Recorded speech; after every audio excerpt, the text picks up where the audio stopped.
ఇప్పుడు ఎక్కడ చూసినా కూడా డ్రై ఫ్రూట్స్ లడ్డు ఎక్కువగా సేల్ చేస్తున్నారు. మనం హౌస్లో అయితే ఈజీగా ప్రిపేర్ చేసుకోవచ్చు, బట్ హాస్టల్లో కుదరదు కదా. సో డ్రై ఫ్రూట్స్ అన్ని ఇలా తెచ్చుకొని ఆర్గనైజ్ చేసుకొని డైలీ మార్నింగ్ కొన్ని తీసుకోవడం వల్ల హెయిర్ ఫాల్ అనేది మనం కొంచెం కంట్రోల్ చేసుకోవచ్చు.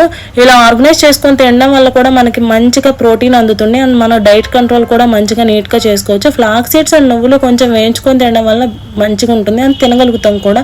ఎక్కువ వేయించితే చేదొచ్చేస్తాయండి. బాదం వచ్చేసరికి మనం సోక్ చేసుకోవాలి. రిమైనింగ్ అన్ని నార్మల్గా తీసుకోవచ్చు కదా.